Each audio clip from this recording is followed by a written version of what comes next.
Bueno, esta pregunta ya la hemos empezado a estudiar en clase, que hemos estudiado el contexto histórico, el modernismo, con Rubén Darío, la generación del 98 y Antonio Machado, y lo último que hemos dado ha sido Juan Ramón Jiménez. A continuación, el resto de la pregunta, que es desde la vanguardia hasta la generación del 27, con los 4 autores andaluces relevantes, la vamos a hacer por medio de este vídeo. La pregunta esta parte de la vanguardia no le vamos a dar mucha importancia, sino que haremos un simple resumen en pocas líneas. Solamente tendremos que hacer algo de alusión para no dar un salto entre Juan Ramón Jiménez y la generación del 27. Las vanguardias son esas filosofías que vamos a ver cómo rechazan la existencia de Dios. Hay una crisis espiritual y todo esto hace que aparezcan una serie de movimientos que son rupturistas en relación a todo lo anterior. Todo esto es lo que va a producir que aparezcan estas vanguardias. Afán de originalidad es una de sus características principales. Entre ellas destacamos ruptura con lo anterior, manifiestos con preceptos artísticos, incitación al escándalo, sentido lúdico. Aquí aparecen las diferentes vanguardias que se dan en Europa y prácticamente en el resto del mundo. Simplemente será bastante con que las enumeréis. Futurismo, que lo que vamos a defender es la pasión por la velocidad y el progreso. El poeta va a tener una gran libertad, va a haber una ausencia de puntuación, de orden, de la sintaxis. El expresionismo, que tiene carácter crítico y de denuncia social. El cubismo, que parte de Picasso en su primera etapa, y vamos a ver cómo elimina todo lo que es lo anecdótico, la puntuación. El dadaísmo, que desea destruir todo. De ahí el nombre de dadaísmo, que lo que hace es reproducir el sonido de un bebé cuando empieza a hablar. Y el surrealismo, que quizá es el movimiento o la vanguardia que más influye en España, y vamos a ver cómo se adentra en el subconsciente.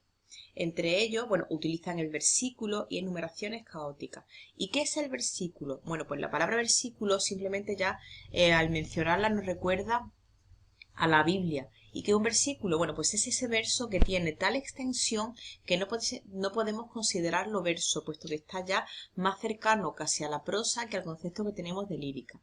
Destacan Alberti, Lorca, Cernuda, Alexander, aunque insisto, esta diapositiva solamente debéis enumerar las diferentes corrientes que surgen. En España además aparece el creacionismo y el ultraísmo.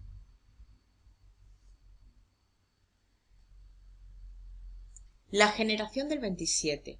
A partir de aquí sí que tendremos que darle bastante importancia, puesto que es una de las generaciones más importantes de toda la historia de la literatura española. Vamos a ver lo primero cómo sí que cumple los requisitos que ya estudiamos cuando vimos la generación del 98 para ser una generación. Para empezar, todos nacen con menos de 15 años de diferencia, entre 1891 y 1905. También tienen la misma formación intelectual. Si antes, en la generación del 98, eran autodidactas, ahora todos tienen una formación universitaria, o al menos la mayoría de ellos, y además se conocen de la residencia de estudiantes. Hay un acontecimiento generacional, que es la conmemoración del tricentenario de la muerte de Góngora. Ellos tienen una gran admiración por este autor del Siglo de Oro y por eso lo conmemoran y hacen una celebración cuando se cumplen los 300 años del aniversario de su fallecimiento. Además, colaboran en la misma revista de Occidente, Litoral. No hay un líder, aunque sí que quizá en un primer momento sigan o tengan como líder a Juan Ramón Jiménez. No se alzan contra la generación anterior, sino que todo lo contrario, lo que hacen es recoger de generaciones anteriores aquellos factores que más les interesan. Por eso mismo no hay un estilo único, porque cada uno recoge diferentes características, aunque sí que es común a todos ellos que desean renovar el lenguaje poético. Las afinidades estéticas, bueno, pues vamos a ver cómo en un primer momento hay equilibrio entre los sentimientos y la razón. La poesía es producto del ingenio y del trabajo, es un producto muy trabajado. Es un arte para minorías y para mayorías. ¿Esto qué significa? Las obras, o muchas de ellas, tienen una doble lectura, fácilmente entendible para un grupo mayoritario, pero también para un grupo minoritario. Aunan todo, lo culto, lo vanguardista, que sería lo moderno, y lo popular. Por otro lado, aúna lo hermético, lo cerrado, lo complicado en la línea de Juan Ramón Jiménez y también la claridad. Y ya por último, lo español y lo universal. Resaltan, ya hemos dicho antes, lo mejor de generaciones precedentes. Le atraen las vanguardias, son herederos de la generación del 98, de Bécquer, de los clásicos, de todo.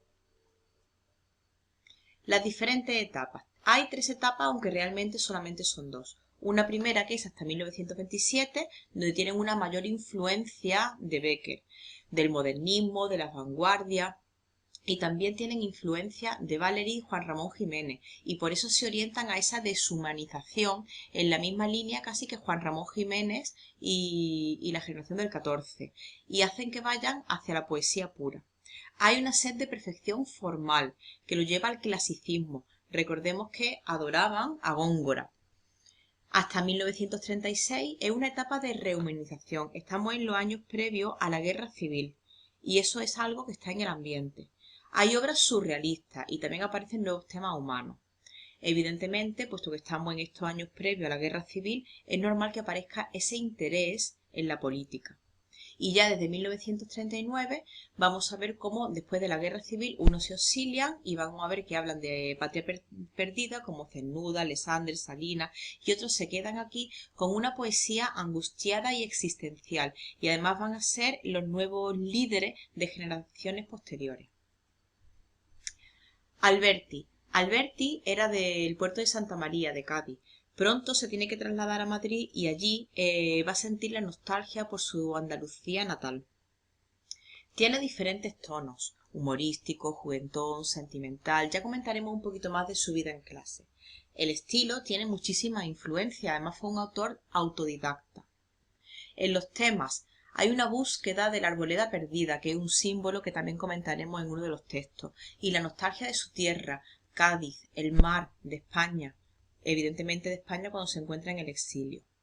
Las etapas, pues tenemos una neopopular, que es con Marinero en tierra, la etapa del barroquismo y de vanguardia, que es una etapa más gongorina, más complicada, la etapa surrealista, donde él ha sufrido una grave enfermedad y entonces lo va a ver todo como sin luz, con un gran pesimismo, la etapa cívica de tema social y político, y ya por último la etapa del exilio, donde va a haber una diversidad de temas ya para nada relacionados con el resto de los componentes de su generación.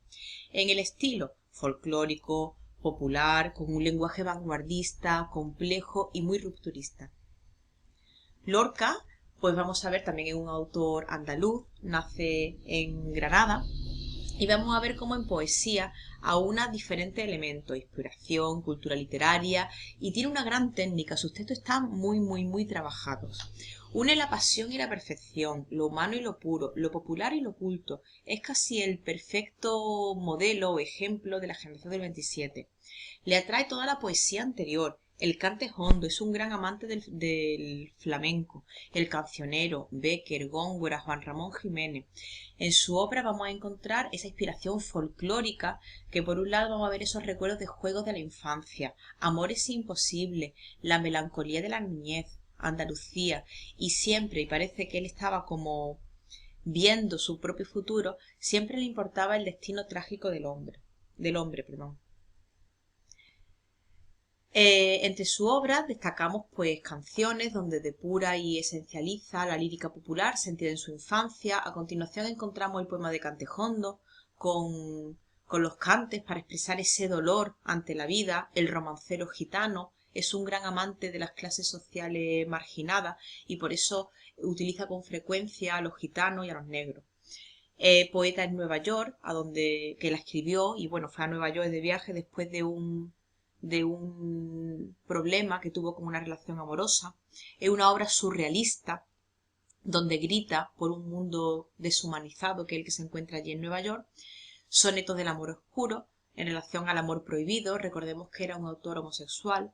Y ya por último, el llanto por Ignacio Sánchez Mejías, que era un torero que falleció en la Plaza de Toros y era un gran amigo suyo, donde une lo popular y lo oculto.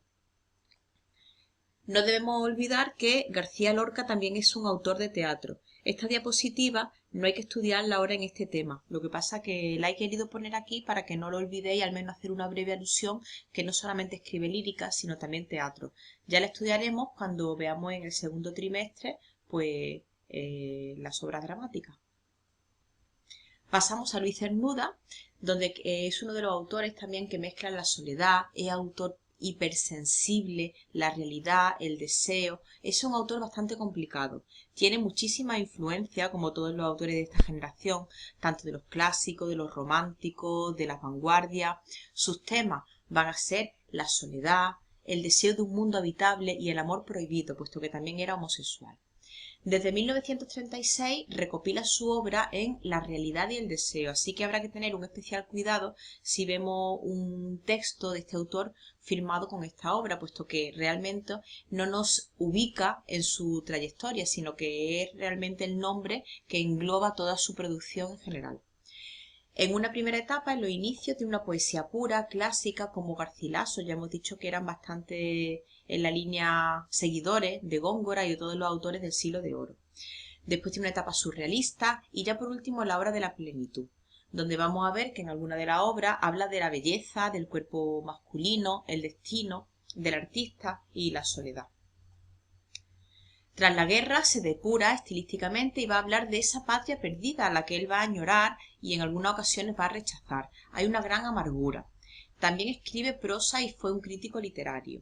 En su estilo, pues muy personal, alejado de las modas, aun cuando lo podemos incluir dentro de la generación del 27, y especialmente a partir de 1932, tiene un estilo sencillo que rechaza los ritmos marcados, las rimas, el lenguaje sobrecargado. Es decir, lo que busca es la naturalidad. Tiene una gran influencia por ello a partir de 1950, que estudiaremos que hay una poesía social. Ya por último tenemos a Vicente Alexander, es un autor surrealista, es bastante complicado porque es bastante seguidor de las vanguardias. Desea integrarse con lo universal a través del paisaje, es decir, está un poco en la línea de Juan Ramón Jiménez que decíamos, recordad, que había conseguido la eternidad a través de convertirse en poesía. La unión la consigue por el amor y la muerte. Tiene una primera etapa vanguardista donde expresa y explora el subconsciente y se va a centrar en la mayor imperfección, en la angustia, en todo lo que es lo negativo. A continuación, hay un abandono del surrealismo y tiene una visión más solidaria del hombre como voz del pueblo.